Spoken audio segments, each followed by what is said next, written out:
a liberação da gravação. Quem entrou aqui depois? Vamos lá. Nesse momento, estou liberando a gravação, todos vocês aqui. Leomar, Felipe, Gabriela. Mas eu só posso, infelizmente, liberar para quem está com o computador. Luiz Antônio, Mara, Márcio, já estava.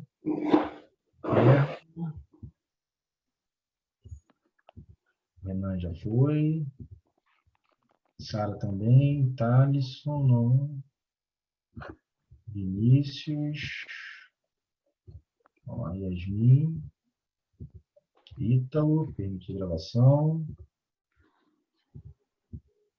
Bom, todos que estão com o computador já estão com a gravação permitida. Então, vamos lá.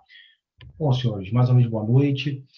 Não sei se vocês já tiveram acesso, eu fiz uma postagem ontem à noite de um material de apoio para vocês, uma apostila que possa, de certa forma, nos auxiliar nessa condução do semestre, evitando que vocês percam tempo copiando alguma coisa, digitando aquilo que eu falo, uma vez que vocês podem gravar, mas ainda que estejam gravando e armazenando o áudio ou o vídeo das aulas, vocês terão lá esse material de apoio, que eu fiz a postagem ontem à noite no Google Classroom, porém eu fiz a postagem, peço até perdão, em um arquivo que não abriria em qualquer dispositivo.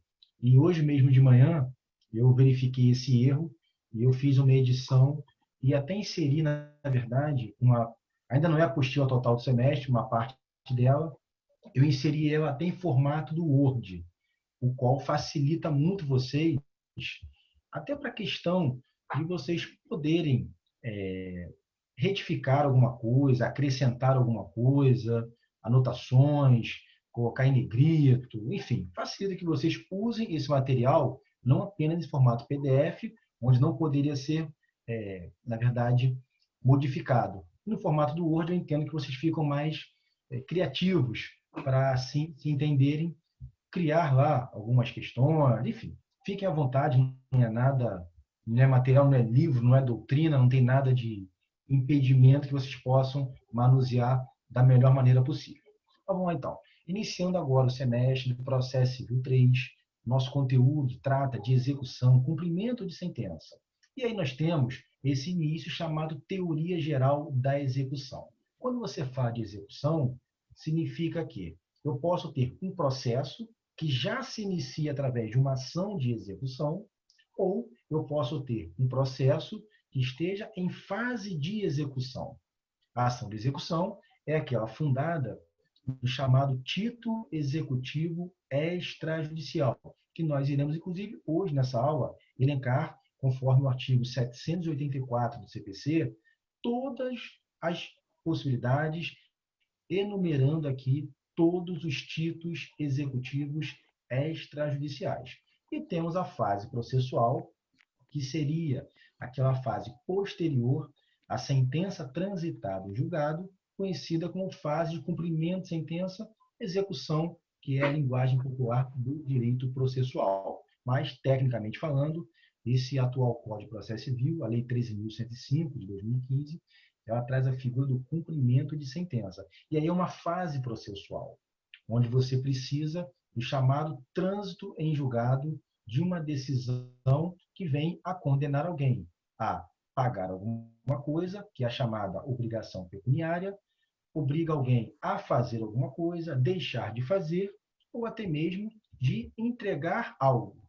Essas são, na verdade, as hipóteses que nós vamos estudar, tanto na execução como fase processual de cumprimento de uma decisão judicial, por exemplo, o título executivo judicial, como poderá ser também as diversas oportunidades que vamos também ver com mais tranquilidade quando essa execução se inicia por ação judicial. A própria petição inicial, a peça vestibular, peça de abertura, onde você tem que preencher aqueles requisitos lá do artigo 319 do CPC, que vocês estudaram lá no quarto período, onde você já promove a ação de execução. Ou seja, é uma ação que tem como característica já que o devedor, que o réu, vem o quê? A cumprir sua obrigação. Pagar, fazer, não fazer, ou até mesmo a questão da entrega de alguma coisa certa.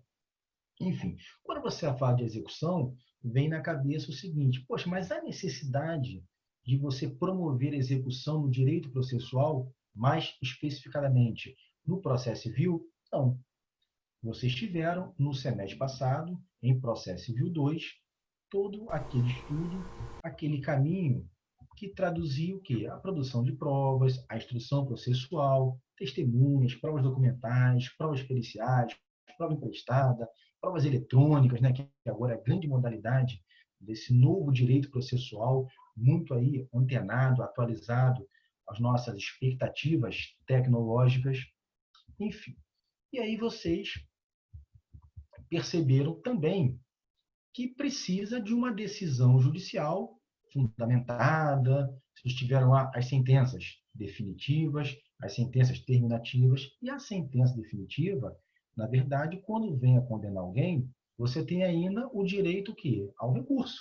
Vocês viram a apelação, o próprio recurso especial para o caso a terceira instância, viram também o agravo de instrumento, o agravo interno, embargos de declaração, que no semestre passado vocês visualizaram as possibilidades onde as partes processuais poderiam, de certa forma, tentar modificar o entendimento judicial, que seria o quê? Uma oposição a uma decisão pela qual a parte autora ou a parte ré, ou as partes autoras ou as partes réis, lembrando nos casos de litisconsórcio ativo e passivo, lembram? A pluralidade de autores, a pluralidade de réus, e aí você tem o trânsito em julgado. O que é o trânsito em julgado? É o momento pelo qual aquela sentença judicial, por exemplo, ela não pode mais ser objeto de modificação. E aí sim, se você tem uma sentença transitada em julgado, conforme o artigo 487, sendo uma sentença definitiva, você tem o quê? Se você tem o trânsito julgado, não há mais que se questionar os termos da sentença. E aí você tem que cumprir. E o réu, ele pode cumprir imediatamente ao trânsito em julgado aquela sentença? Vamos dar um exemplo fato. Você entrou com uma ação, por exemplo, de obrigação de fazer em face de uma empresa que você comprou um produto pela internet, agora durante a pandemia, e esse produto, até a presente data, não foi entregue. Você tem um contrato de compra e venda, ainda que virtual, onde você, na qualidade de consumidor, você cumpriu a sua obrigação de pagamento pelo produto e o fornecedor de bens não entregou o produto, ou seja, aquele contrato de compra e venda foi descumprido pelo fornecedor. Nesse caso, você então promove uma ação de obrigação de entrega de coisa. E aí vem a decisão judicial. Obviamente, você faz, além da obrigação de entrega de coisa, você cumula, por exemplo, uma indenização por danos morais. E aí você tem êxito, por exemplo, vamos colocar aqui uma decisão até utópica, você conseguiu de uma empresa fornecedora de bens de consumo uma condenação de R$ 10.000 a título de danos morais, além ainda da obrigação de entrega da coisa, do bem. Enfim, a empresa, então, imediatamente após o trânsito em julgado, ela pode entregar o bem e ainda depositar uma conta judicial a quantia de R$ 10.000 para cumprir sua obrigação, ou ela tem que esperar, por exemplo, o processo iniciar a fase de execução? É óbvio que não precisa. A execução ela existe, o cumprimento de sentença ele existe na medida que existe a inércia, a falta de cumprimento do devedor, seja autor ou réu do processo, lembrando que tanto o autor quanto o réu, eles podem ser, na verdade, devedores ao final do processo, mas imaginando aqui nesse caso concreto que o réu é um devedor, ele tem que entregar a coisa, o produto, bem como tem que ainda pagar a quantia de indenização de R$ 10.000 a título de danos morais. Transitar julgado, eu posso então, como fornecedor de serviço, réu do processo, emitir uma guia judicial, depositar 10.000 e ainda mandar entregar na residência do autor. Conforme a petição inicial, ele declara seu domicílio, sua residência. Aquele bem? Posso. Precisa da execução Não. Então, nosso primeiro passo da aula de hoje. A execução ela é uma medida forçada. É uma medida apenas necessária quando a parte devedora, ao final do processo com o trânsito em julgado, não cumpre sua obrigação. Fazer, não fazer, entrega ou de pagamento de alguma quantia certa. Mas temos aí, que óbvio é o nosso grande interesse desse semestre, a título de pesquisa, de estudo, de aprendizado e dos nossos debates, que são sempre saudáveis, você tem o quê? A execução forçada. E aí é que vai iniciar o nosso conteúdo para como funciona cada tipo de decisão judicial, cada tipo de título executivo judicial.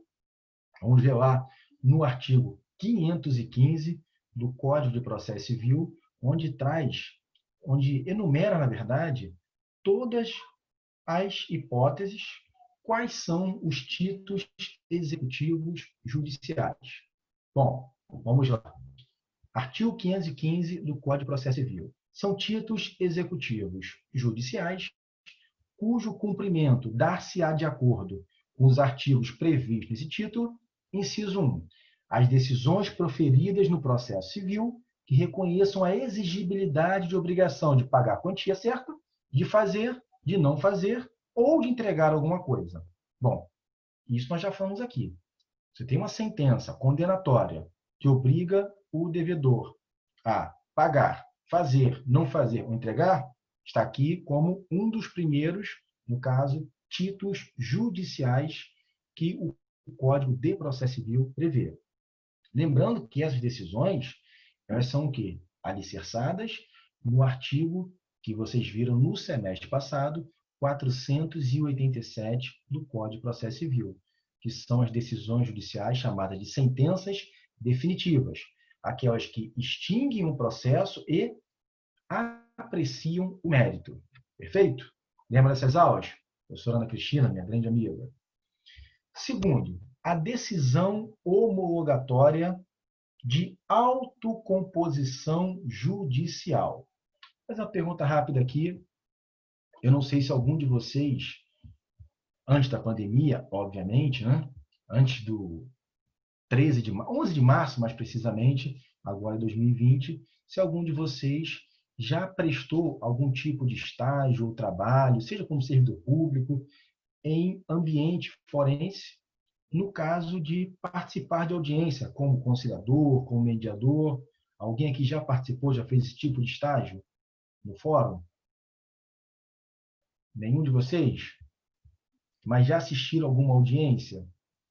Antes da pandemia, claro, né?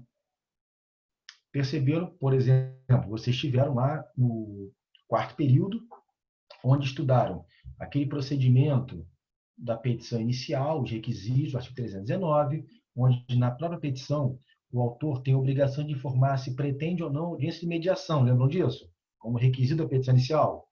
O autor tem a obrigação de informar. E o réu, em sua resposta, seja a confissão, contestação ou a reconvenção, ele também tem que declarar se possui interesse ou não nessa audiência de mediação. Porque se não possui interesse, é desnecessária a designação dessa audiência, é perder tempo do processo.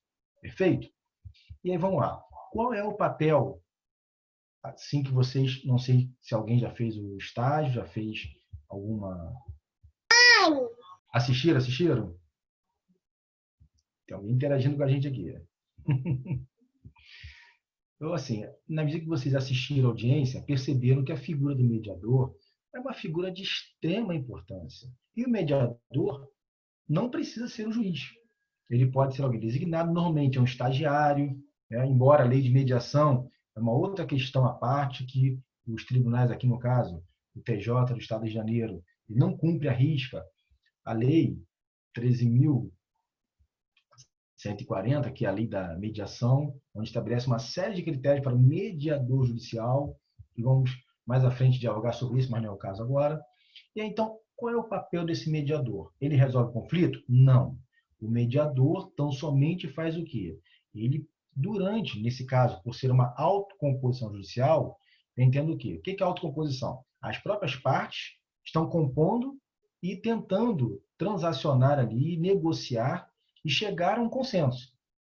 E essa autocomposição judicial, ela pode ter o auxílio do mediador. O mediador, por exemplo, ele não vai resolver o conflito.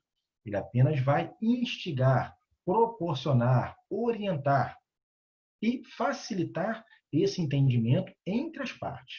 Então, essa decisão, no caso, homologatória de autocomposição judicial, perceba, é uma decisão judicial? É uma sentença prevista lá no artigo 487 do CPC? Sim. Julga o mérito? Julga. Mas quem decidiu o processo? Foram as partes. E o mediador? Ele facilitou, ele participou.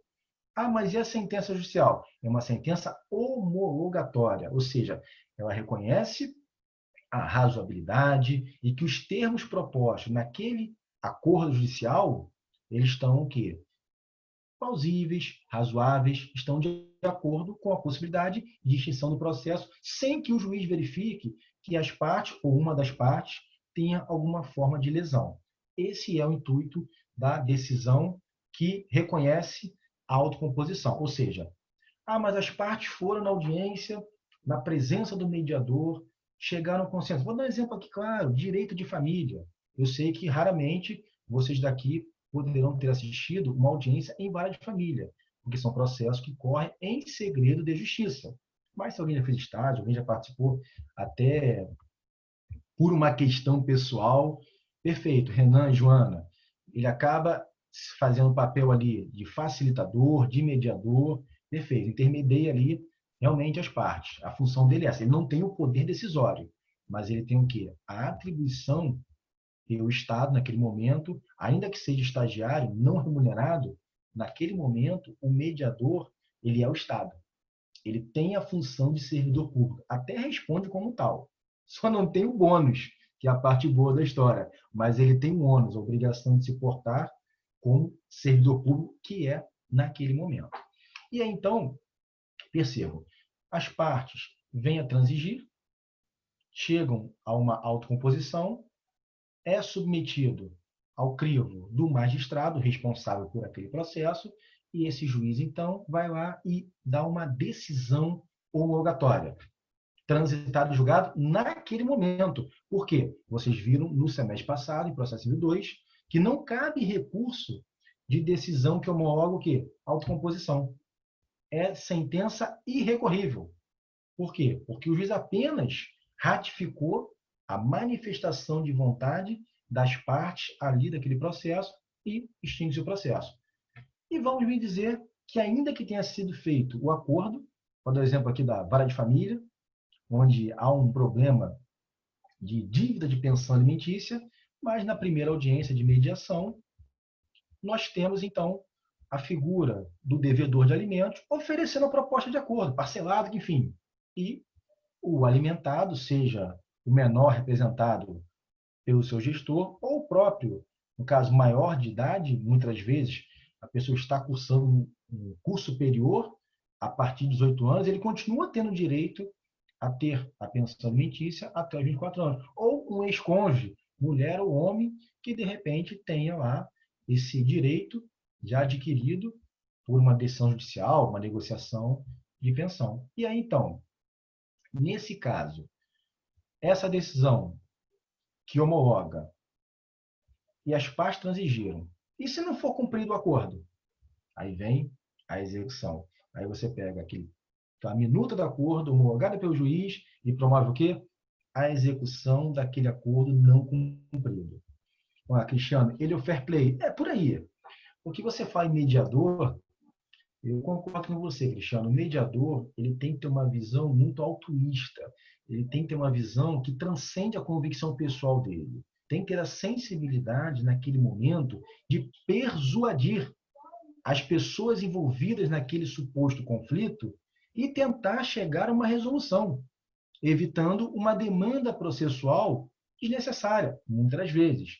Imaginando aí, vocês viram no semestre passado, quantos recursos nós temos no processo civil para fazer um processo perdurar anos, o que é temerário, porque nos concede aquele sentido de não obtenção da justiça. Nós vamos remeter lá para o terceiro período de vocês, teoria geral do processo. Lembrem daquele princípio, princípio da duração razoável do processo? O que seria uma duração razoável do processo? Não sei. Para quem está com fome sem ter o alimento, é imediata. Para quem não quer pagar, o processo deve ser o maior tempo possível procrastinado. Então, é complicado no Brasil você falar em duração razoável do processo, onde temos um sistema processual que a todo momento permite, principalmente ao devedor, oportunidades de manifestações impugnativas, recursos e muitas vezes recursos, como vocês viram no semestre passado, um efeito suspensivo, o que dá uma sensação de uma sentença bonita, maravilhosa, mas sem efetividade. Enfim. Aí vamos lá, Eric. No caso do mediador, nem o juiz interfere, ele apenas homologa o acordo. Exatamente. Não que o juiz não possa exercer a função de mediador, pode e deve. Se a audiência de mediação, por exemplo, não teve êxito e foi designada a audiência de instrução processual, o primeiro momento da audiência de instrução, vocês viram no semestre passado, o juiz tenta o quê? Persuadir as partes perguntando: há proposta de acordo? Há condições de um diálogo? Então, na verdade, o juiz ele exerce também o papel de mediador. Mas quando o mediador, naquela audiência sem o juiz, por exemplo, ele consegue, aí, de certa forma, facilitar, gostei da expressão do Cristiano aqui, o fair play, ele consegue ali incentivar as partes a uma resolução amistosa, ainda que um ou outro renuncie parte do direito como forma de evitar um processo muito longo, o juiz não interfere. Ele homologa. Agora, se o juiz verificar que os termos do acordo não estão razoáveis, ele não homologa. Ele tem esse poder. Até porque o juiz ele não é apenas um órgão julgador. Naquele momento, ele representa o Estado. E ele tem sim a incumbência, até moral, de verificar se poderá haver, por exemplo, uma coação, uma ameaça, o que, infelizmente, acontece muito no nosso sistema processual entre as partes, advogados, enfim. Não vem ao caso aqui citar exemplos, mas acontece e o juiz deve evitar esse tipo de decisão, ainda que homologatória, que possa ser eivada de algum vício processual oriundo de uma ameaça, coação, briga, enfim. E aí a Sara fala, essa questão do tempo é muito subjetiva. Perfeito, Sara. Depende do processo, depende para quem esse tempo vai perdurar. Como eu falei, para o autor, o processo sempre terá o quê? Pressa. Para o réu, o processo, quanto mais tempo demorar, às vezes é melhor. E vou mais além, Sara. Quando você fala do réu gostar de processo demorado, é que muitas vezes a estratégia do réu é vencer o autor pelo cansaço. Quando o autor percebe que o processo vai ter um curso quase que interminável, a chance dele aceitar um acordo razoável é muito superior do que, por exemplo, um processo que tem um andamento mais célere e talvez a expectativa de uma sentença punindo o réu fosse maior do que aquele acordo. Então, realmente, sem toda razão, é muito subjetivo de acordo com a pretensão de cada parte processual. Joana, a excursão é uma obrigação... Não, execução. Obrigação certa, líquida, exigível? Sim, vamos falar daqui a pouco sobre isso, Joana. Pode me cobrar aqui. A execução ela precisa de ter algo bem definido. Você não pode executar alguma coisa que você não tenha a condição de exigir. Vamos falar de liquidação de sentença. Não é isso? Deixa comigo. Daqui a pouquinho eu vou falar sobre isso. Pode me cobrar. Mas fique tranquilo que eu entendi aqui a execução. Faz parte. Esses corretores aí são terríveis com a gente. Mas continuando então. A terceira hipótese, perdão, de título executivo judicial é também uma decisão homologatória de autocomposição extrajudicial. Olha que interessante, nós falamos agora há pouco da autocomposição judicial, ou seja, aquele acordo, aquela negociação feita em juízo. Mas não quer dizer que o processo em andamento não permita às partes dialogarem de forma extrajudicial. Mas como assim? É muito comum, por exemplo, vamos dar um exemplo rápido aqui. Período agora de pandemia. Quantos locatários deixaram de pagar os aluguéis? Quantos locadores deixaram de receber seus aluguéis? E aí você tem um imóvel, você alugou para uma pessoa residir naquele imóvel, usar e gozar do bem, só que ele não te pagou durante a pandemia. Automaticamente, você não teve outra alternativa, tentou vários diálogos, várias formas alternativas para solucionar aquele conflito e não teve êxito. Você então ingressa com ação de cobrança. Infelizmente, não tem jeito. E então, o réu, locatário, devedor é citado para se manifestar em sua resposta. Recebendo a citação, um exemplo do oficial de justiça, o réu procura o autor. Ou melhor dizendo, o réu constitui um advogado e esse advogado procura o advogado do autor, o que é mais comum nesse tipo de negociação. Os advogados, eles passam a interagir e começa uma negociação extrajudicial. O processo está em curso, mas a negociação é extrajudicial e é muito interessante. E essa habilidade, eu afirmo para vocês aqui, que o atual Código de Processo Civil, diferentemente do anterior, a 17 de março de 2016, o Código de 1973, ele, na verdade, ele tinha uma outra visão de processo.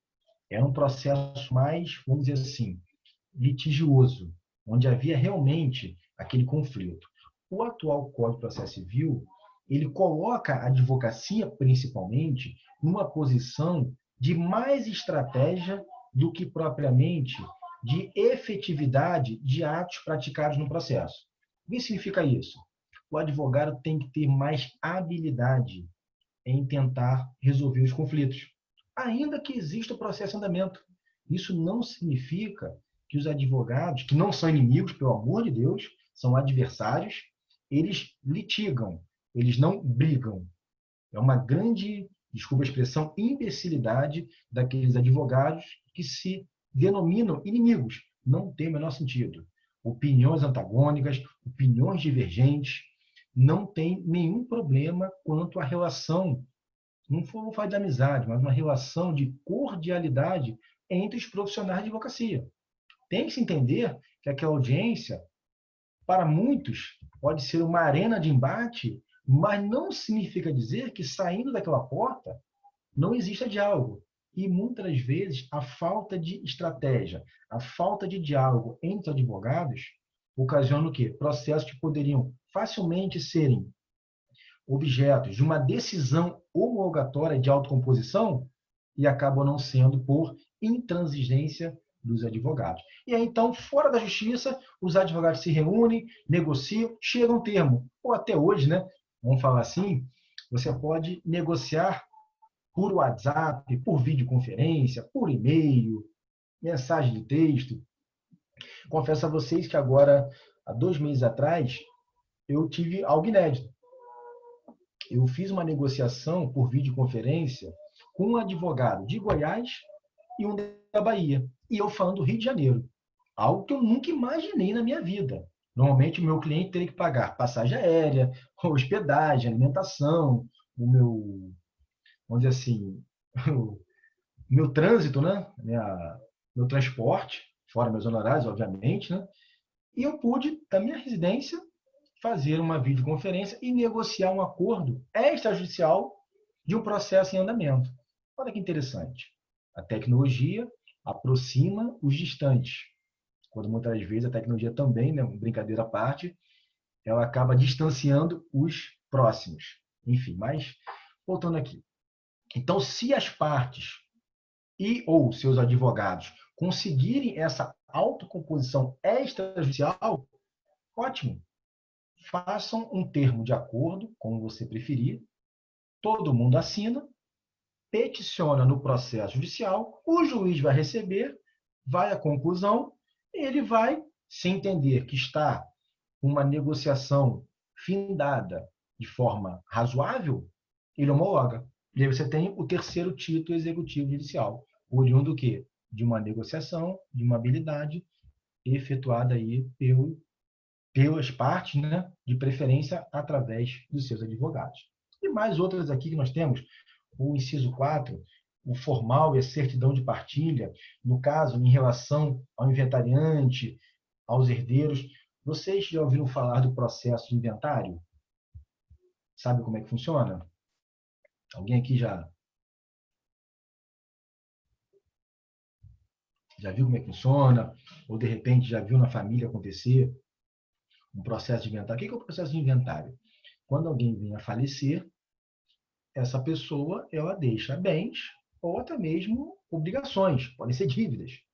E aí você inicia esse processo civil que existe lá no Fórum Central do Rio de Janeiro, até uma vara especializada chamada Vara de Órfãos e Sucessões, mas quando não há essa vara especializada de órfãos e sucessões, como por exemplo aqui em Campo Grande, nós temos o quê? A competência para processar e julgar o inventário, a vara de família. E aí, então, o final desse processo de inventário é o quê? É o chamado formal de partilha. O formal de partilha estabelece o quê? Para quem os bens ficarão, ou o quinhão de cada um, que é o percentual, é o valor que cada herdeiro, o ex-cônjuge, tem direito, nesse caso, na linha sucessória.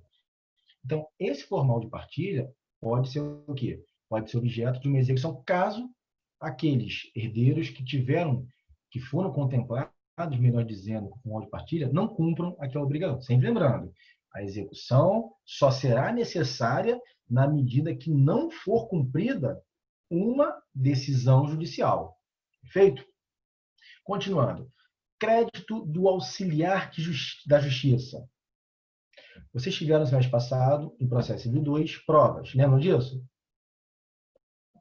Prova pericial. Como é que funciona a prova pericial? Lembra? O juiz intimava um profissional da área, que é considerado um auxiliar da justiça, ainda que temporário, não permanente, ele não precisa ser concursado e muitas vezes é nomeado de acordo com a natureza técnica da perícia que vai ser realizada. Por exemplo, uma questão de uma obra. Qual perito vai ser nomeado pelo juiz? Eu entendo que um engenheiro civil. Perfeito?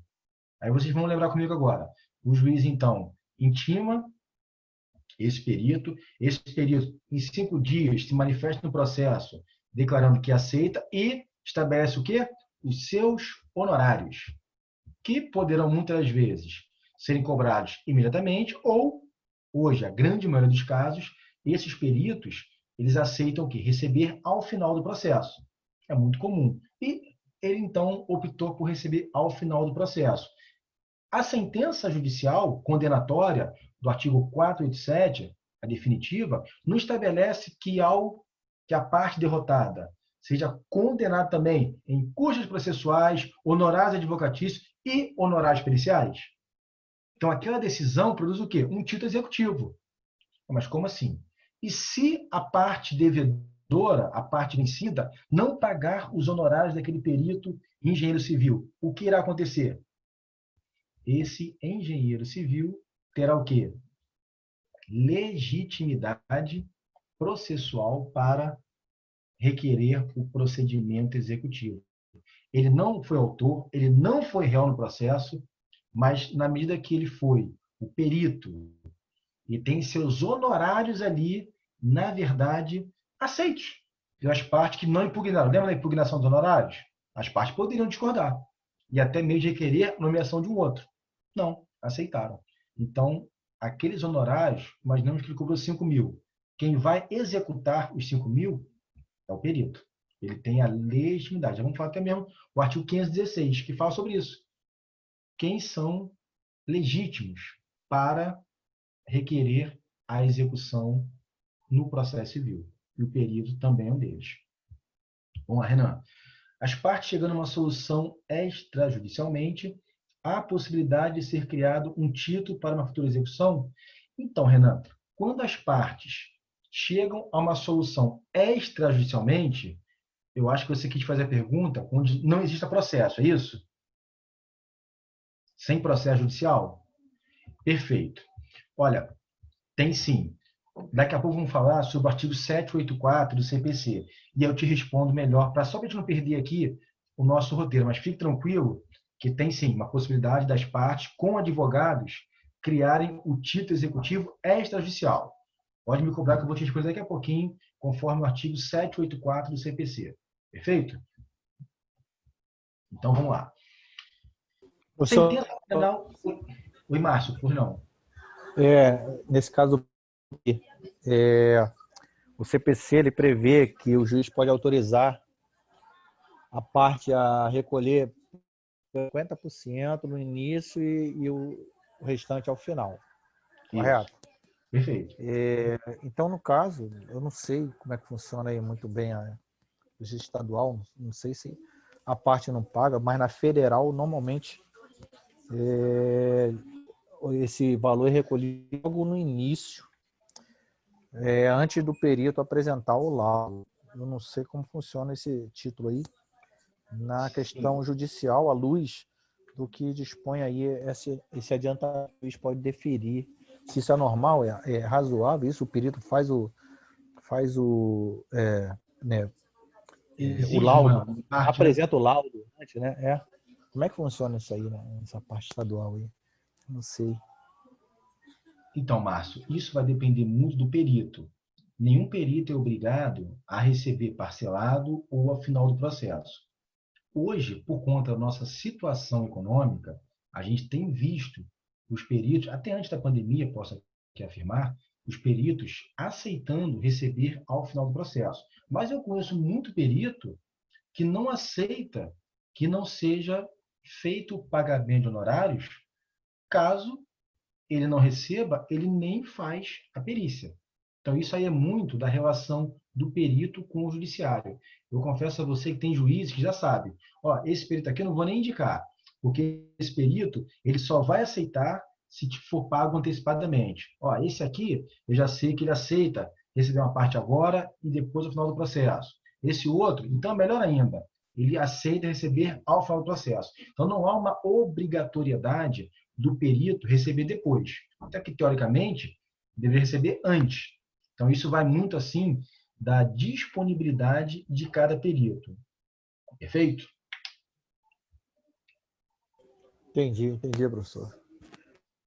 A gente tem uma dificuldade muito grande em relação à perícia judicial no âmbito federal, Sim, sim. justamente por isso é deferida a gratuidade da justiça. Na justiça estadual, é mais difícil você conceder a gratuidade de justiça porque na federal. A federal é uma mãe, trabalha como uma mãe de todo mundo. Na verdade, os juízes, em regra, deferem a gratuidade e o valor que é pedido da justiça estadual é muito pequeno. Então, os peritos, às vezes, é difícil você arrumar um perito para realizar uma perícia, né, no processo. E o processo fica rolando, às vezes, 2, 3 para você resolver um problema, uma perícia cardiológica, médica, alguma coisa assim, Perfeito. porque você não consegue arrumar perito. Ninguém quer fazer, ou não fala nada, o perito fica quieto, né? Não fala nada, não se manifesta. E você vai substituindo, nomeia o próximo perito, e ninguém quer estar. É por isso que eu fiz a pergunta aí, como é que funciona na estadual, entendeu? Sim, sim, Márcio. O que acontece? Eu vou até fazer um adendo aqui à sua ponderação, que foi bem pertinente. Na Justiça Federal, posso até afirmar aqui em Campo Grande, nós temos aqui 5 juizados especiais cíveis federais. E 90% das ações aqui em Campo Grande, elas são de cunho o quê? Previdenciário. A questão do INSS, acidente, incapacidade. Então, praticamente todos esses processos, eles acabam ensejando uma necessidade de prova pericial médica. E aí, realmente, você verifica, e eu faço agora uma crítica ao nosso sistema judiciário, seja ele estadual ou até mesmo federal. Nós não temos peritos concursados. Eu acho que nós teríamos uma sensação de maior justiça caso tivéssemos, como servidor permanente, peritos que não precisassem ganhar honorários pela perícia, mas sim que tivessem já uma remuneração específica pelo cargo e ficasse à disposição para, eventualmente, quando for necessário, isso fizessem e não ficasse essa dificuldade. Vou te dar um outro exemplo que até foge um pouco da nossa área aqui, da nossa aula. Os processos trabalhistas também têm uma dificuldade imensa, que são federais também. A Justiça do Trabalho é uma justiça especial federal. Perceba o seguinte: muitos autores reclamantes de ações trabalhistas, eles acabam tendo dificuldade de provar a insalubridade ou a periculosidade do ambiente que presta o serviço por não terem condições de pagar a perícia. E na Justiça do Trabalho, Márcio, vou te confessar uma coisa, é muito pior do que a federal e do que a estadual, porque lá raramente os peritos aceitam fazer sem receber antecipadamente, porque eles ficam com receio, ainda mais sendo o autor da ação empregado, trabalhador, que ele vai apostar no risco da demanda. Se ele não tiver êxito, ele não vai ter como pagar o perito.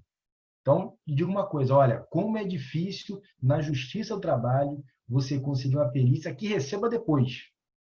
Você não quer nem saber. Agora, claro que a federal tem esse caráter aí peculiar referente às perícias médicas, por conta dos benefícios. Mas, excelente intervenção, meu amigo.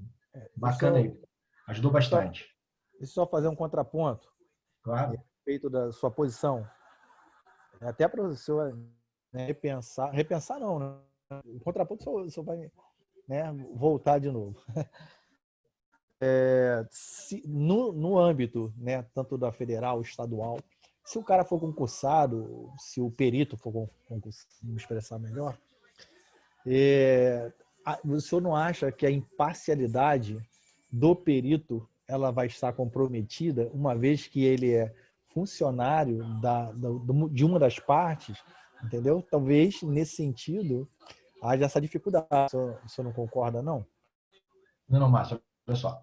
Nesse caso, o perito, ele não teria vinculação com o autor ou com o réu. Ele seria, por exemplo, como o juiz, como, por exemplo, é o secretário do juiz, como é o mediador. Ele seria um servidor integrante do Poder Judiciário e deveria ter a total isenção e jamais falar em parcialidade. Mas eu até pensei que se fosse falar outro argumento, mas eu vou até te ajudar aqui. Eu vejo muitas pessoas criticando esse meu discurso, alegando que se fosse servidor público recebendo um valor fixo, ele não teria tanto zelo pelo suposto laudo pericial. É uma argumentação. Eu discordo, porque, na verdade, o que eu penso aqui é num caráter mais amplo de você oferecer aquele princípio constitucional que vocês viram lá com a nossa ilustre e querida professora Cláudia Góes, que tenho certeza que gostou de vocês, foi minha professora também, excepcional, um ser humano diferenciado. Eu nunca me esqueci das aulas da professora Cláudia Góes do artigo 5º, inciso 35 da Constituição, que é o chamado princípio da inafastabilidade do acesso ao Poder Judiciário, ou seja, princípio do acesso à justiça.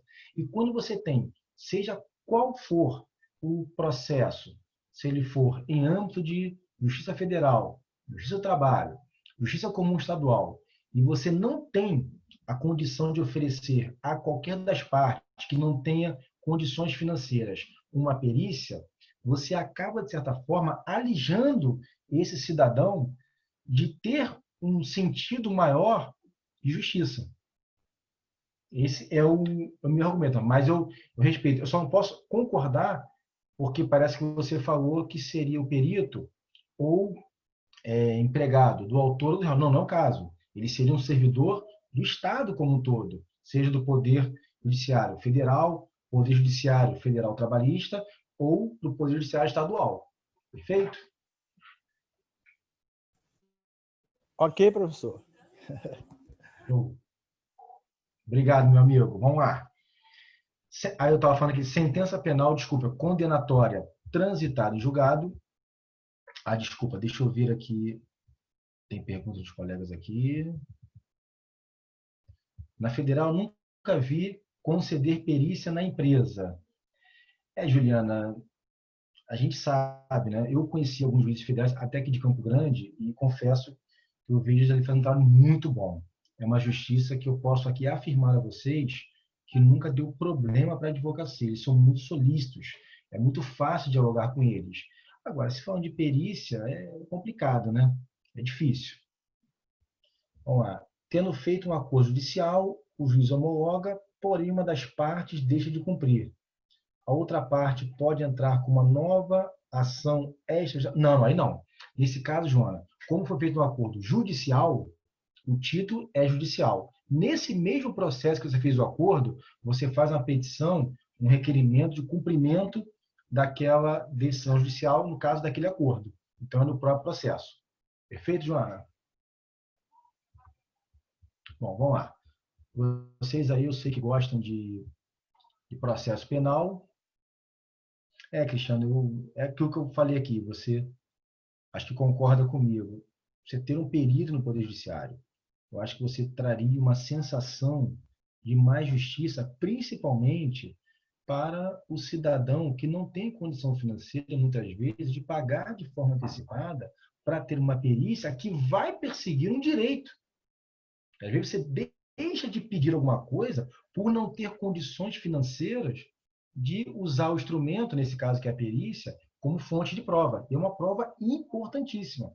Daí a minha, não vou dizer indignação, meu inconformismo de não ter um perito vinculado diretamente como concursado, como servidor permanente do Poder Judiciário. Oneraria? Claro que sim, né? Seria mais um servidor, seria mais um ônus para o Estado, mas ainda assim eu entendo que poderia enxugar receita de outros setores do próprio Judiciário para realmente investir numa melhor entrega desse exercício da jurisdição.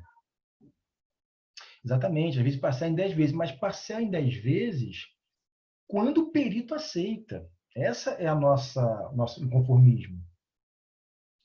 Isso aí, Mara. Por isso se questiona, aí no caso você, né, você questiona a justiça para todos. É mais ou menos o meu entendimento e com toda a humildade aqui de reconhecer e entender perfeitamente quem se posiciona contra. A justiça é cara, é cara. A justiça é para quem pode pagar por ela. Concordo, Mara. Já conseguiu meu voto aqui. Estou a seu favor.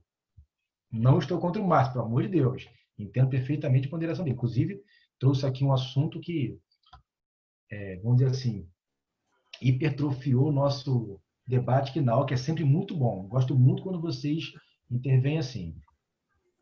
Não, professor, não é questão de o senhor estar contra mim, não. Não, Eu jamais. tô fazendo um contraponto de eu vejo, eu conheço, eu trabalho com isso na verdade. Então posso falar Ah, para a que Mara aí que a justiça da Justiça Federal não é cara. Pelo contrário, é baratíssima. barato. Não sei como funciona no estado, porque as notícias que me vêm, assim, eu não tenho muitos colegas que trabalham no estado, mas as notícias que me vêm do estado que realmente o estado cobra para tudo, até para expedir um mandado se cobra. Tem É custos verdade. para fazer, se cobra. Isso realmente é uma coisa que afasta o cidadão, né, do acesso à justiça. Eu concordo. Tô dando, na Justiça Federal não funciona assim. É bem diferente. É outro nível. Costumo dizer. É outro top. Márcio, eu concordo plenamente com você. Justiça Federal é outro nível mesmo. Eu tenho que me render aqui à sua argumentação. E realmente, ainda assim, quando cobra, o valor é muito menor do que a Justiça Estadual. Não tem a menor dúvida disso. Concordo plenamente com você. Muito bom trazer essa experiência sua, Márcio. Bacana. Vamos lá, então. Professor, só uma pergunta, por gentileza. Pois não, Vinícius. Até mesmo se a parte ganhar tem direito à gratuidade de justiça, independente disso, a perícia é paga? Então, o que acontece? Vocês estudaram lá no quarto período, né, a questão da gratuidade de justiça. A gratuidade, ela não se estende apenas para as custas judiciais. Inclusive, se engloba a perícia. Mas eu te pergunto, se você não tem um perito oficial concursado, o perito é obrigado a fazer de graça? Não. E aí como é que funciona? Nesse caso, você percebe os peritos, muitas das vezes, aceitando, correndo o risco de não receber ao final, caso esse autor não tenha êxito. E aí condenando o réu a pagar a perícia, mesmo que o autor tenha requerido. Então, realmente, é um caso bem complexo, porque, a princípio, a gratuidade de justiça ela é extensiva, principalmente também a perícia. Ok, obrigado. Bom, vocês gostam de processo penal? Quem dá para vocês de penal mesmo? É o Ronald ou o Zé Carlos? Processo é o Zé Carlos, Ah, os penal é o dois? Ronald. Ah, que ótimo, muito bom. Direito material é o Ronald, muito bom isso, porque, embora dois excepcionais professores, cada um com uma característica. O Ronald, né, como ex-delegado que foi, tem uma vivência muito boa no direito material, quando delegado foi, hoje ele é advogado, e o professor Zé Carlos, que tem uma vivência sensacional em processo penal, inclusive, é um dos maiores especialistas em tribunal do júri que eu conheço. Realmente, os dois são muito diferenciados, são muito bem servidos, tendo aí essa diferenciação de um professor mais voltado à área material e o outro à processual. E aí vocês devem ter visto, obviamente, com o professor Zé Carlos, os crimes, ou com o Ronald, não sei, talvez, os crimes contra a honra. É isso? Injúria, calúnia, difamação? É isso? Deixa eu ver se eu lembro das aulas de penal, que eu sou péssimo em penal. Eu apenas lembro da época da faculdade. Eu nunca atuei na área, nunca me especializei, nunca estudei. Depois de 2002, nada de penal. Olha que interessante. Aliás, só a prova da OAB que eu não estudei. Eu fingi que estudei, mas me dediquei a outras disciplinas que me fizeram passar, vencer o exame. Então, vamos lá. Eu lembro que a ação penal que vocês podem propor no caso de crimes contra a honra, injúria, calúnia ou difamação, é a queixa-crime, não é isso? É uma ação privada, ação penal privada. Não compete ao Ministério Público, nem é uma ação penal pública contra a representação, é privada. Olha, quando você fala de crime de injúria, por exemplo, você não pode, nessa ação penal, também requerer uma indenização por danos morais? Pode, você pode acumular. E essa condenação penal transitada em julgado de valor pode o quê? Ser executado no processo civil. Ou seja, é um título executivo judicial do processo penal que você faz executar no processo civil em sede das varas cíveis. Então, vocês percebam que o processo penal ele também pode repercutir de maneira o quê? De maneira a obrigar de forma pecuniária pagamento de quantia no processo civil. Temos a sentença arbitral. Eu até vi aqui um colega escreveu sobre arbitragem aqui. Professor, Ih, pois não, Esther? licença. Essa questão que você falou de penal virar para civil, seria só na parte de execução? Sim, sim, sim. Somente pelo título que você constituiu no processo criminal. Assim, obrigada. Mas também não quer dizer, por exemplo, que você não possa mover uma ação civil indenizatória por reparação de danos por conta da injúria. Não quer dizer. O que você não pode no processo civil, você requerer a condenação criminal do crime de injúria, porque não compete, não é competência do direito processual civil, no caso das varas cíveis. E vamos lá, sentença arbitral.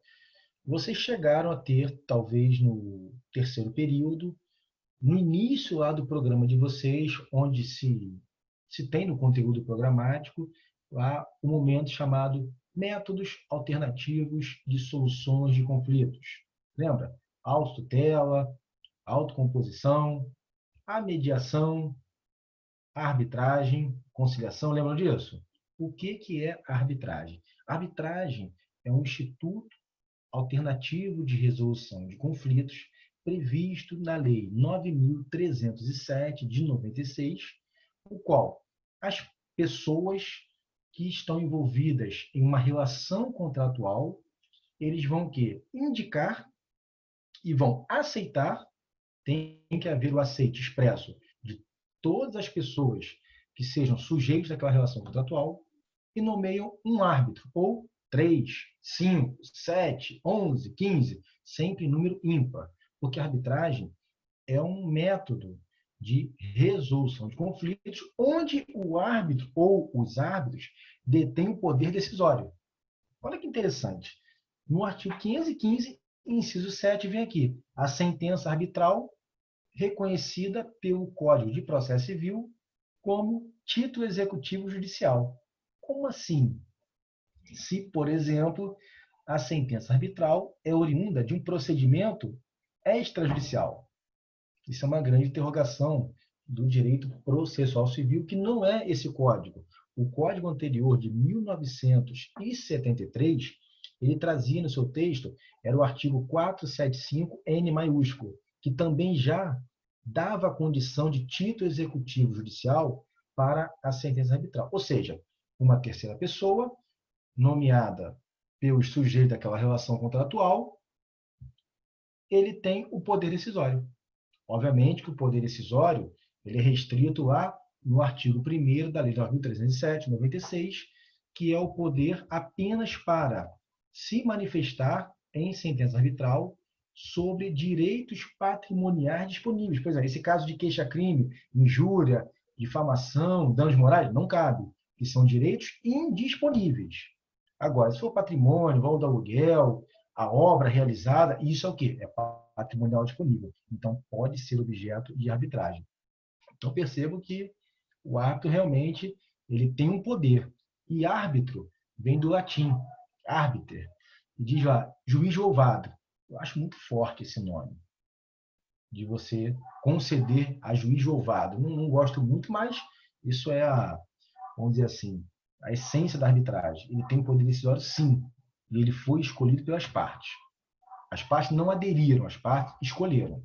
Então, se ele está ali, é porque houve consenso entre as pessoas que participaram daquele contrato e inseriram no contrato a cláusula de arbitragem, onde eles assumem o chamado compromisso arbitral. Que vocês viram remotamente lá no terceiro período, em Teoria Geral do Processo, irão ter com muito mais afinco no 9º período, onde tem uma disciplina chamada Métodos Alternativos de Soluções de Conflitos, onde vocês vão estar mais a fundo toda a lei da arbitragem, assim como a lei da mediação também, a lei 13.140 de 2015. Bom, temos ainda aqui a sentença estrangeira homologada pelo STJ, ou seja, uma sentença proferida no exterior, que você, como cidadão, o Cristiano Ronaldo, com o número ímpar, quem escolhe a maior parte lá? Não, Cristiano. Todos os árbitros têm que ser escolhidos por todos os sujeitos da relação. Todos. Se são 11 árbitros, e for um contrato de locação comercial, por exemplo, locador e locatário, eles têm que expressar, se manifestando, que escolheram os 11. Todos eles. Não pode, tem 11, eu escolho 6, você 5. Não, não é assim que funciona. Você tem que expressar que concordam com todos os árbitros. Para evitar depois de você alegar que aquele árbitro não te representa. Não, assinou, é como se você tivesse o quê? Aceitado. Aceitado a indicação, ou até mesmo você ter indicado aquele árbitro. Ou Beleza. Beleza, professor, mas da onde eles tiram o árbitro? Da onde eles vão escolher esse árbitro? Era isso que era a pergunta. Vamos continuar nesse tema, que até porque eu gosto muito, inclusive, eu sou professor de arbitragem e mediação da faculdade, eu acho que é maravilhoso. Vou responder a você. Como é que funciona? A figura do árbitro, ele não necessariamente precisa ser formado em direito. Aliás, ele nem precisa ter curso superior. Ele tem que ser o quê? Ele tem que estar na sua plenitude da capacidade civil e as partes optam. Vou dar um exemplo aqui, Cristiano. Vou, na verdade, não dar um exemplo. Eu vou tentar convencer a vocês da importância da arbitragem. Você mora numa residência e seu vizinho está fazendo uma obra. Desculpa. Você compra um imóvel e contrata uma empresa para que essa empresa efetue a construção da sua residência ou da sua empresa, do seu estabelecimento comercial, que seja. Nesse contrato, você, contratante, e a empresa que vai realizar a obra contratada, estabelecem e optam pela arbitragem. Como o Renan falou aqui, escritório de arbitragem é que oferece os árbitros especializados. Aí vem a chamada Câmara de Arbitragem, que as partes podem, inclusive, criar o procedimento. É interessante. Aí vamos lá. Iniciada a obra, você percebe que a obra não está conforme você contratou. E a empresa contratada se recusa a fazer do seu jeito. Tem um árbitro? Ótimo. Pergunta a você agora. O que seria melhor? Um árbitro, juiz aposentado, advogado, médico ou engenheiro civil? Eu optaria pela indicação e aceitação de um árbitro que fosse engenheiro civil. O que eu quero dizer com isso para vocês? É uma forma de especializar quem vai julgar. Se você entra com uma ação judicial contra aquela empresa que está realizando a obra do seu imóvel, o juiz tem condições técnicas de avaliar se a obra foi realizada da forma correta ou não? Não. O que ele faz? Ele vai indicar um perito. Não é isso? Olha como é que fica caro. Você tem custos processuais, nomeação de perito, honorários periciais, e se você tem um árbitro, onde você define já os honorários do árbitro com a outra pessoa envolvida naquele contrato. Então, você vai especializar a figura do julgador, que pode ser 1, 3, 5, como o Renan aqui muito bem colocou, um escritório especializado em arbitragem que já te fornece árbitros capacitados, qualificados, para, dependendo da natureza do objeto, daquela relação jurídica, daquele negócio jurídico, você ter o quê? Uma decisão, não de um juiz, com base em prova documental, testemunhal, pericial, mas de alguém que tem qualificação. Lembrando que essa decisão do árbitro ela é passível de execução, mas não é passível de recurso na justiça. Agora, e se eu não concordar com a decisão do árbitro?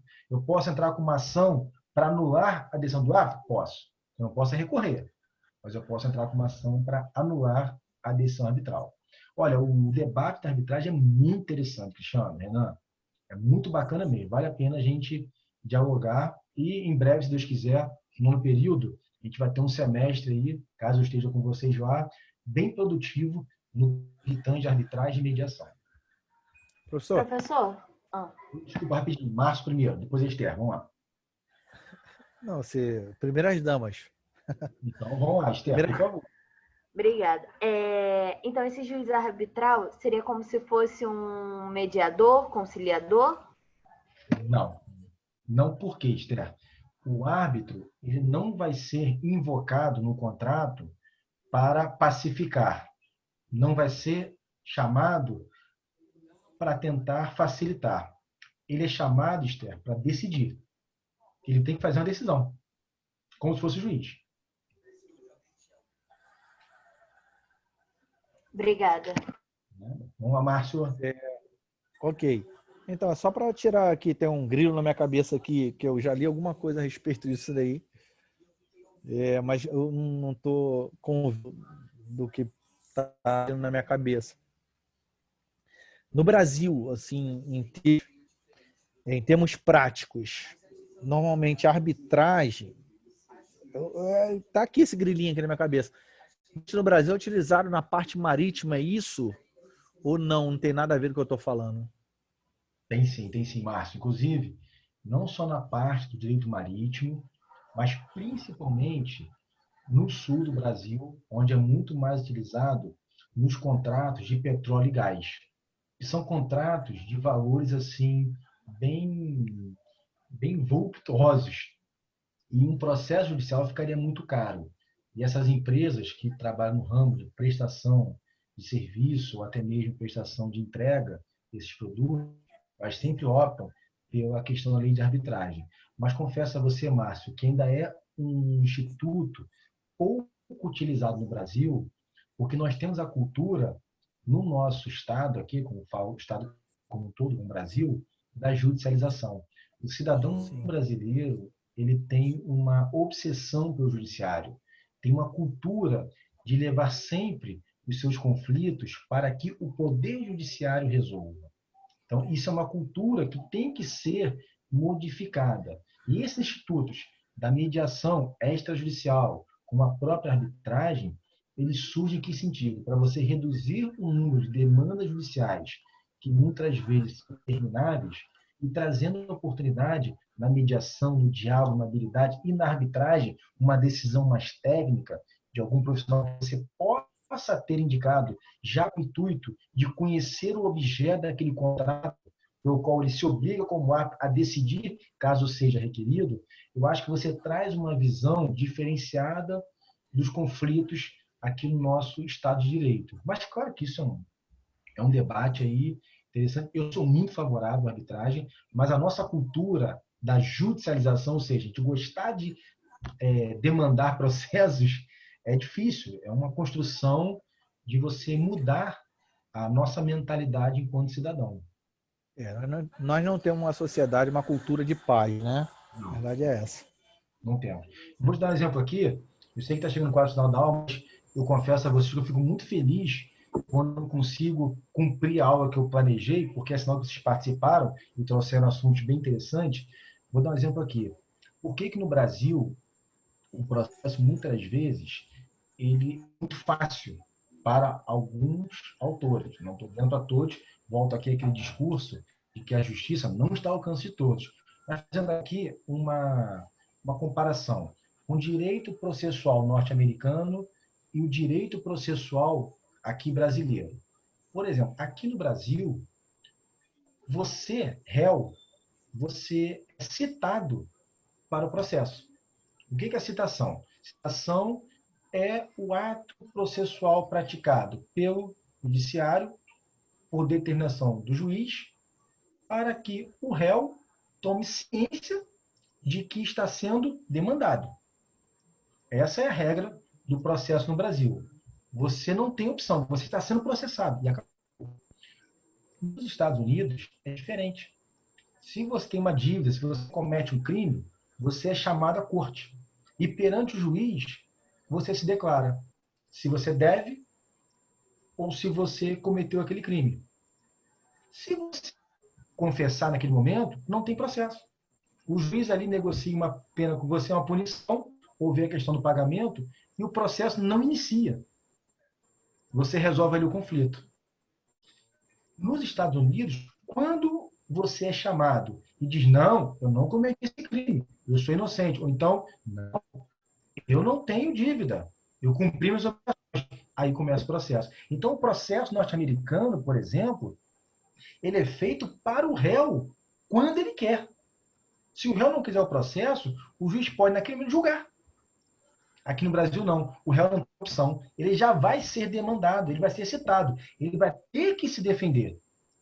Essa é a diferença de cultura do norte-americano com o brasileiro. Claro, pelo amor de Deus, jamais aqui eu seria leviano de comparar a cultura norte-americana com a cultura brasileira. Estamos falando, por exemplo, de um país, que são os Estados Unidos, falo um pouco de história aqui, eu gosto muito de história, que foram colonizados por povoamento, pelos ingleses, enquanto o Brasil foi colonizado por exploração. Por Professor, nós, diga. aí, desculpa de novo. Eu acho que eu peço desculpas aos colegas se eu estou atrasando, né? Não, Porque eu não gosto muito de perguntar. Não, eu não gosto de fugir muito do assunto, não, da matéria, porque acho que a matéria tem que andar. Depois a gente pode até conversar, tomando um uísque aí, ou tomando um guaraná, sobre os assuntos. Mas aqui também, quando você é citado, uma das defesas do réu é simplesmente reconhecer o pedido, né? Que eu acho que nesse ponto como é que eu falo? Eu diria? É similar a você chegar lá nos Estados Unidos e você dizer devo sim ou não devo não. Né? Ele chega aqui, você é citado para se defender, você diz, não, é verdade, tem razão aí, vou pagar ou vou fazer, né? Isso não é... Então, mas ainda assim existe o processo. Quero falar para você o seguinte, que aqui ainda se perde o tempo com o processo. Você distribui a ação vai ser sorteada para uma vara civil, por exemplo, a vara civil vai autuar o processo vai ao gabinete do juiz, o juiz vai verificar os requisitos da petição inicial do autor, vai definir a petição, ele vai emitir ao cartório uma ordem de mandado de citação. Olha quanto tempo se perde, Márcio. Essa é a minha reflexão. Está entendendo? Quando que Entendi. Poderia ser muito mais célere. E vou te falar, só o que eu falei aqui, distribuição, deferimento da petição inicial pelo juiz, determinação para o cartório expedir um mandado de citação, o mandado de citação pelos correios, não encontra, o Sal Justiça, não encontra, dá uma certidão dizendo o local de difícil acesso, vai para o edital. Meu amigo, eu estou falando de 6 meses. É surreal. Então, assim, essa é a minha ponderação. Claro, a gente não pode fazer uma comparação com culturas totalmente distintas. Eu digo assim, para a gente ter uma noção de como que poderia um país de primeiro mundo que opta sempre por um processo célere e o processo existe para o réu, não é por aqui, como o Leandro falou, aqui no Brasil é tudo motivo de processo. Eu vou mais além, Leandro. Eu vejo aqui no Brasil, a gente fala de processo. Processo é direito? Não sei. Às vezes o processo parece uma arma. Só vou te processar. Parece que está te ameaçando. Quando que o processo nos Estados Unidos? Não, eu quero processo. O que é o processo? É o direito. É o direito ao contraditório. Lá, o réu, ele pede, eu quero o processo, porque eu quero, no processo, demonstrar que eu não devo ou que eu não cometi aquele fato. Aqui é diferente. Aqui você é ameaçado. O processo não virou mais direito no Brasil, virou uma arma. As pessoas, não, eu vou te processar, como se isso fosse bom. E assim, vou falar para vocês aqui, não me interpretem mal. Eu sou advogado já há 15 ou para 16 anos. Eu odeio processo. Eu não quero processar ninguém. Quando eu vejo, desculpa, quando eu vejo um processo judicial, sabe o que eu me sinto? Eu acho que é uma falha do ser humano em não conseguir resolver um conflito que não seja por um terceiro, e esse terceiro é o Estado. Diga, Robson, perdão. Bom, professor, quando o senhor fez menção dos Estados Unidos, do modelo, do sistema, eu me lembrei daquele sistema como o law, né, civil law. Isso. Está dentro do contexto. Então, o Brasil adota o sistema da civil law e os Estados Unidos da common law. Mas eu peço uma coisa a você, Robson. No decorrer do semestre e até o próximo, eu vou convencer a você, vou tentar, melhor dizendo, que o nosso sistema atual do processo civil que por quê? Os Estados Unidos, como você bem mencionou, vem da origem da common law, onde se usa muito precedente judicial. Perceba que aqueles filmes americanos, eu gosto muito de ver aquelas séries, filmes americanos de justiça. Verdade. Quando a pessoa está lá na corte, vocês percebam que o juiz sempre menciona, conforme o processo tal, Estado contra fulano, eles criam o tempo todo uma comparação daquele processo em si com outros parecidos. Isso é o precedente judicial. Enquanto no Brasil é a cultura da civil law, teoricamente, onde o processo é mais voltado pelas normas. Mas o atual CPC, a gente vai ver isso lá na frente, salvo me engano, no artigo 932. 37, eu acho, professor. Oi? 937, se eu não me engano. Salvo engano. Por aí. 937, é por aí. Não esquece, não procura. Não. Por lá. É a força dos precedentes, que são... Isso, exatamente. Não 937, não. É mais de 900. Sim. Eu não lembrei agora, mas, enfim, nós temos até... Isso é uma disciplina. A gente tem precedente no direito processo civil muito latente. Ou seja, eu acho, Robson, que esse atual Código de Processo Civil buscou uma hibridez no sistema como law e civil law. Opinião minha, pessoal, por favor, não queiram isso como nada absoluto, não. Mas, enfim. Não é uma impressão do senhor, não. Teve Pô, eu peço até desculpa de novo aos colegas aí, já plano horário já, né? Pessoal, a gente não processo civil. Mas nós tivemos um trabalho passado pela professora Ana a respeito da força dos precedentes, né? Bacana, se a galera porque teve um artigo que exatamente ele falava sobre a repercussão geral do STF, que ele está fora do rol de segmento obrigatório, né? Aí falava um artigo, e é por isso que eu falo 937, porque eu lembro que é 900 e alguma coisa aqui, que eu não consigo achar. Ação cisória, assunção de competência, 900 e alguma coisa aqui. Eu achei muito interessante. Eu acho que a gente não é um sistema misto, não. Eu acho, na minha opinião, é uma aproximação, é um movimento de aproximação para o sistema common law, entendeu? Para a gente unificar. Primeiro que já existe uma obrigação instituída pelo artigo lá do CPC, que eu não lembro o número, 927. Uniformizarem a sua jurisprudência, né? Os tribunais. Para quê? Em relação ao princípio da segurança jurídica e tal, cada juiz decidir de uma forma, caramba, o cara tinha direito, igual eu vejo alguns colegas comentando. Pô, o cara tinha direito, a mesma coisa, ganhou. O outro foi lá, não ganhou. Pô, isso é normal, gente. Aos colegas é normal. O cara juiz tem uma... Pois não, Verdade. professor. O que acontece? O artigo 927 é exatamente o que a gente está falando aqui. Os juízes e tribunais observarão decisões da STF, enunciado de súmula, ou seja, uma preocupação, perfeito, uma preocupação do legislador desse Código Processual Civil dar um entendimento uniformizado a algumas decisões de casos análogos, evitando esse tipo de situação onde você pensa, poxa, um teve esse direito e o outro não, e o caso era muito parecido. Então, o sistema da Common Law, ele traz essa sensação de mais segurança jurídica, trazendo uma certa isonomia maior perante as decisões judiciais, principalmente em sede de tribunais superiores, fazendo menção aqui, o STF, o STJ, o TST, o próprio TSE, que são tribunais superiores. Esses tribunais, eles têm como essência, como instituição pertencente ao Poder Judiciário, a obrigação o quê? De dar um sentido à jurisprudência pátria, de dar um entendimento de uniformização dos julgados, para que você não tenha decisões divergentes diante do mesmo órgão julgador. Inclusive, você deve ter visto no semestre passado os chamados embargos de divergência, tanto no STJ quanto no STF, onde turmas do próprio STJ ou STF, os órgãos fracionários, divergiam em decisões. Você não pode, no STJ, por exemplo, a primeira turma julga de uma forma, a segunda de outra. No mesmo tribunal, não cabe.